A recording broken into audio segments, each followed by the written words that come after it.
a business and I'm thinking about having document intelligence in my company, what would be the first few steps that I need to take? Is document intelligence right for my business? I wouldn't say that there's like a checklist per se. Realistically, the big alarms that sort of could go off in your head is if somebody has asked you a question about a client that you or your staff or whoever it is that needs to answer that question had to go back and read a lot, like a crap ton of documents. So like they had to go and basically fish through, Right. and it's needle in a haystack at that point. You're like, Right. oh, I hope this happened in December of last year. And then you look through and you're like, no, okay, so now what, right? Imagine you are a very large manufacturer. Just about every day you order in something from a supplier, and now you're looking for something from that supplier that may or may not have happened.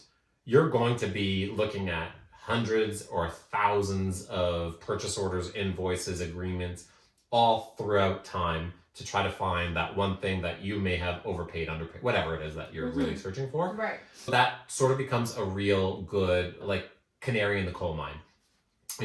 If you or some of your staff have had to basically ruffle through a ton of agreements, documents, forms, all that stuff to try to find or infer some knowledge that was important to your management, it's probably a good time to think of document intelligence, because why not have that immediately so that you can just ask that question of your documents and get that back for yourself, right? Right. And there's some companies who are sifting through, many documents on a daily basis too, right? There are. I mean, all kinds of back office work goes through documents all the time. Think of the world of applying for, and then just like underline and you fill in the phrase here. Apply for something usually means paperwork, right? On the retail side, apply for a credit card, apply for insurance, apply for mortgage, all those things incite paperwork coming to some back office person that then will very likely have to key all that in anyways, or maybe a person up the chain from them key that in.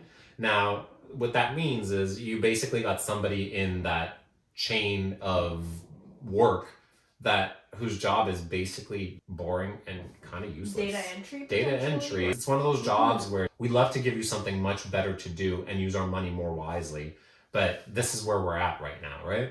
Data entry is one of these jobs where the Great Resignation is hitting it hard because it's not a fun job.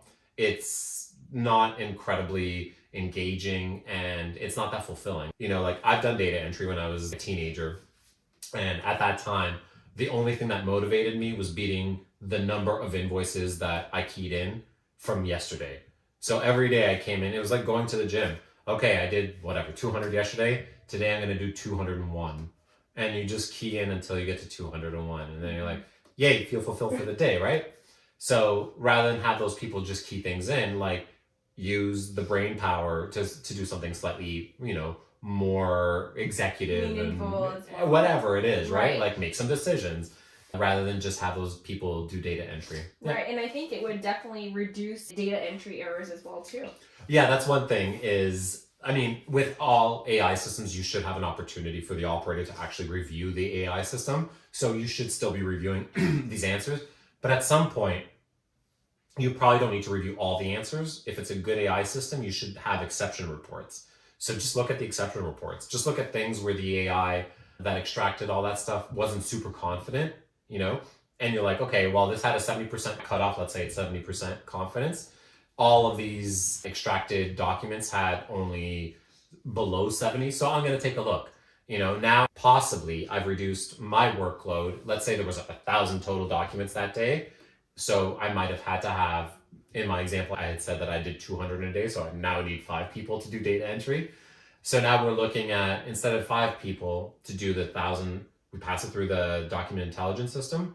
And then it's very plausible that at the end of the day, you have under 200. So rather than having 5 staff do all of this data entry, you could have one who's just looking at exceptions and using their brain to actually go, oh, well, not only did I find exceptions, I can help train this document intelligence system better, because some document intelligence system will actually learn as you help correct them, which is how we build as well. We make it so that the thing is always learning and always training itself with user input.